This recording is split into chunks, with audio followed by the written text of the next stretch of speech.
Salut à tous et bienvenue sur ce nouveau numéro de votre émission consacrée au basketball africain, le numéro 317 dont je vous propose de découvrir le sommaire.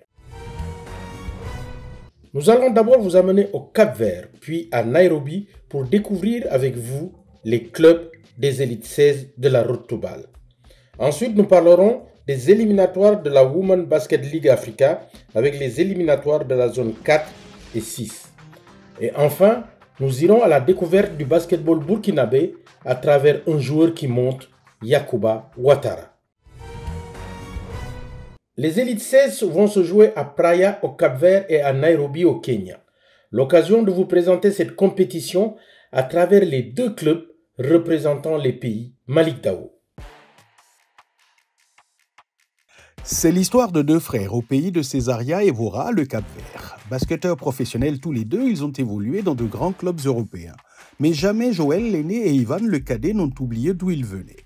Attachés à leur pays, le Cap-Vert donc, duquel ils estiment avoir tout reçu, Joël et Ivan Almeida ont décidé de redonner à leur nation un peu de ce qu'ils en ont reçu.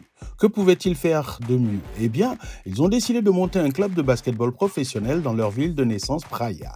Et ce club, le Creole Star, en un peu plus de 2 ans d'existence, est non seulement qualifié pour la saison régulière de la Basketball Africa League, mais a atteint les playoffs la saison dernière, ce qui lui a donné le droit d'avoir un plus gros appétit. Petit pays, mais avec un amour du basket chevillé au corps, le Cap-Vert va donc accueillir cette année l'Elite 16 de la Road to BAL Division Ouest, ce du 11 au 16 novembre 2025. Praia va donc voir débarquer les clubs venus chercher leur ticket pour la saison régulière de la BAL. Outre le club local, 7 autres formations seront donc de sortie. Al-Ali Benghazi de Libye, centre de référence de basketball de Tombouctou du Mali, Jeunesse Club d'Abidjan, Côte d'Ivoire, les Spintex Knights du Ghana, le Mwanda Basketball Club du Gabon, l'ASB New Generation de la République démocratique du Congo et le New Tech University Club de la République centrafricaine. Un plateau qui augure de gros règlements de compte sur l'île capverdienne. Même si les choses ne seront pas faciles pour le Creole Star, pour les Almeida Brothers, l'essentiel est ailleurs. Le club se veut un ancrage local, social, pour servir de modèle à la jeunesse du pays. Et ça vaut tous les trophées. À l'est du continent, c'est l'histoire de 4 amis passionnés de basket qui, en un temps record, ont amené une équipe en difficulté à la Basketball Africa League. 4 passionnés. Le premier, Colin Rasmussen, qui a passé 11 ans à jouer au basket à Nairobi. Stephen Domingo, ancien basketteur professionnel passé par les États-Unis et l'Europe. Puis Sandra Kimokoti, professionnelle de rugby, mais passionnée de NBA. Et pour finir, Koshin Diriye, qui lui a passé sa carrière à diriger des équipes sportives. En 2023, ces 4 amis décident de créer une équipe de basket d'un nouveau type. Ils ont constaté que l'écart de qualité entre le basketball mondial et ce qui se pratique au Kenya était grand. Mais vu l'énorme potentiel de ce pays, où le KPA, Kenya Ports Authority, et les clubs bénéficiant de l'appui de l'État trustaient les titres, ils ont quant à eux une autre idée derrière la tête, créer un club avec un modèle économique différent et le rendre viable.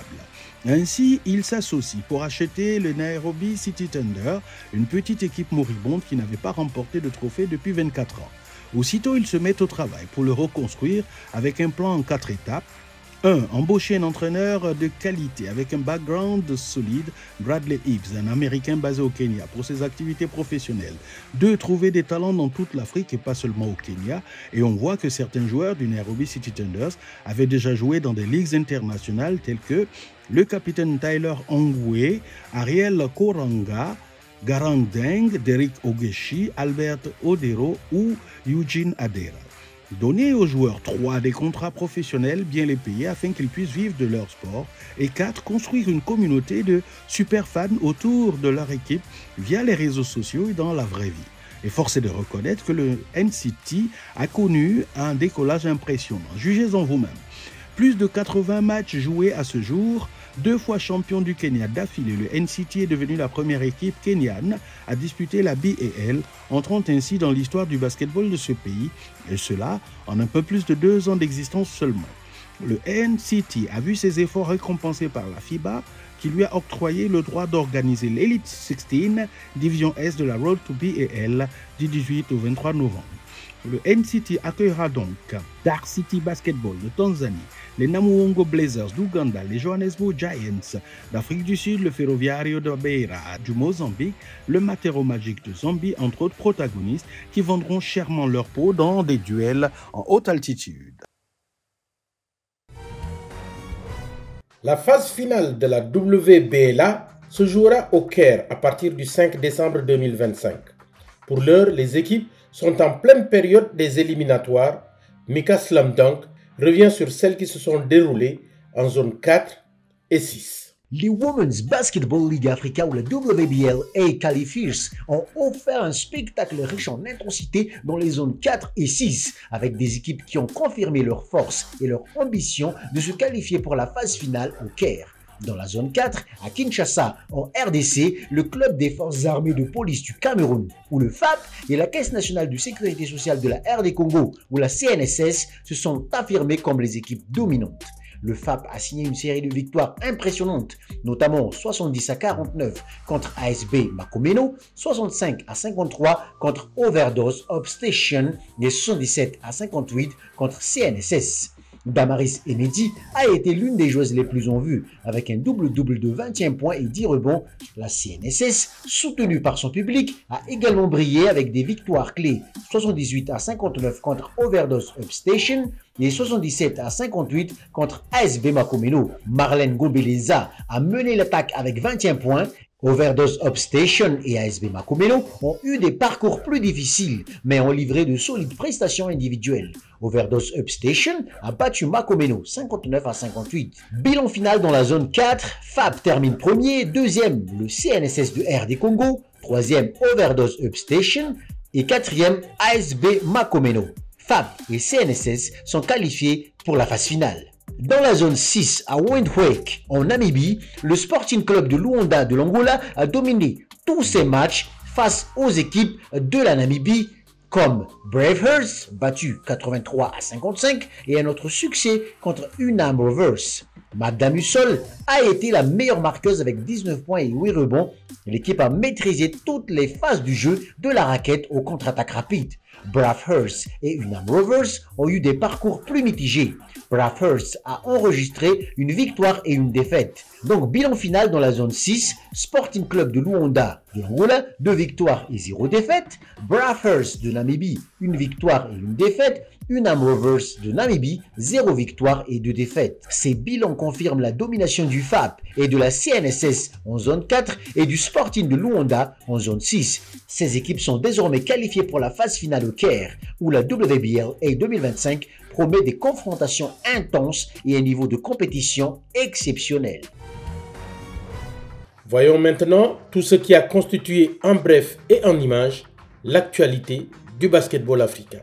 La Basketball Africa League, en partenariat avec la NBA et Empower ME Academy, lance le programme Ball Advance Next Play, destiné aux joueurs et anciennes joueuses de la balle ou de ses programmes affiliés. Il vise à les préparer à leur reconversion professionnelle. Les participants suivent 6 semaines de formation en ligne du 26 septembre au 7 novembre 2025 avant une phase finale à New York les 30 et 31 octobre pour les meilleurs projets. Dans la zone 7 de FIBA Africa, l'actualité est marquée par l'inauguration des nouveaux terrains de basketball à New Mazaha Bambao aux Comores. Ce projet a vu le jour grâce à une collaboration entre la communauté comorienne de France et l'ambassade de France, avec le soutien de FIBA Africa Zone 7. L'initiative vise à développer la pratique du basket chez les jeunes et à renforcer les infrastructures sportives locales. Le 20 octobre 2025, Africell, unique opérateur mobile américain en Afrique, a annoncé l'expansion de son partenariat avec NBA Africa. Initiée en Angola en 2022, cette collaboration dédiée au développement du basket jeune s'étend désormais à la République démocratique du Congo, à la Gambie et à la Sierra Leone. Le programme prévoit le lancement d'une Ligue junior NBA en Angola dès le mois prochain, suivi en 2026 de cliniques et de tournois 3x3 dans les 4 pays. Les joueurs africains s'affirment de plus en plus en NBA en ce début de saison 2025-2026. Le Sénégalais Mohamed Gueye des Hawks a livré une prestation remarquée face aux Lakers de 21 points et 7 rebonds. Le Camerounais Yves Missi, du côté des Pelicans, affiche des moyennes solides de 7,8 points, 6,6 rebonds avec une belle réussite à 68% au tir. Mais son équipe traverse une mauvaise passe collective. À leur côté, le Nigérian Precious Achiuwa et le Congolais Jonathan Kuminga confirment la présence forte du continent africain dans la ligue la plus relevée du monde. Le basketball burkinabé revient sur la scène internationale. Et si l'AS Douane du Burkina Faso a été éliminé prématurément de la Road to Bal à Bamako, un joueur du pays des hommes intègres porte haut le drapeau burkinabé dans le basket international, son nom Yacouba Ouattara. Dire que Yacouba Ouattara est un champion de France au cœur burkinabé ne serait mentir. Basketteur de talent et tout récent champion de France, il incarne l'excellence sportive et la force de la volonté. À 33 ans, celui qu'on a surnommé le Yak est aujourd'hui l'une des figures majeures du basketball français. Son ascension fulgurante dans cet univers compétitif fait écho à son attachement profond à ses racines burkinabées qui nourrissent son éthique et sa détermination. Depuis ses débuts, Yacouba Ouattara s'est distingué par son dynamisme, sa polyvalence et son engagement sur les terrains. Évoluant au poste de shooting guard, il a su s'imposer grâce à sa vélocité, son adresse au tir et sa capacité à défendre intensément. C'est au sein de l'équipe de l'AS Monaco qu'il a brillé, contribuant significativement au triomphe de la Roca Team en championnat de France, même s'il lui est arrivé de partir une saison en Espagne et d'avoir flirté avec la NBA J League. Puis, à l'orée de la saison 2024-2025, il est séduit par le projet du Paris Basket. Il faut dire que jusque-là, le club de la capitale française, nouvelle place forte du basket hexagonal, n'avait pas un joueur de son profil, notamment sa dureté défensive. Le Yak, lui, a fait une belle carrière grâce à sa défense et comme Monaco avait déjà dans le même profil le Guinéen Alpha Diallo, le club de la Principauté ne vit aucun mal à laisser partir le Burkinabé. Mais à la vérité, Yacouba Ouattara avait été recruté pour faire souffrir le martyr aux meilleurs attaquants européens, dont Mike James, la gâchette américaine de Monaco, ironie du sort. Et Paris a fini champion de France il y a juste quelques semaines, bonne pioche donc. Durant cette saison mémorable, Ouattara a démontré non seulement ses compétences techniques, mais aussi son rôle de leader au sein de l'équipe parisienne. Son énergie contagieuse et son aptitude à mobiliser ses coéquipiers ont été des éléments clés pour décrocher ce titre prestigieux. Lorsque le dernier coup de sifflet a retenti, Yacouba Ouattara est devenu un symbole de réussite et d'inspiration. Bien que vivant essentiellement en Europe, son lien avec le Burkina Faso, son pays d'origine, reste indéfectible. Il puise dans l'héritage burkinabé une force intérieure qui alimente son ambition. Pour lui, porter haut les couleurs de ce pays à travers ses performances sportives est une forme de reconnaissance envers ses origines. Il est fréquent de voir le basketteur évoquer avec fierté les valeurs de solidarité, de courage et de détermination que le Burkina Faso lui a transmises. Même s'il n'a jamais évolué avec les étalons, le Yak se sent burkinabé et fier de l'être. Voilà pour le numéro 317. On se retrouve pour un autre épisode. Restez fidèles à la suite de nos programmes.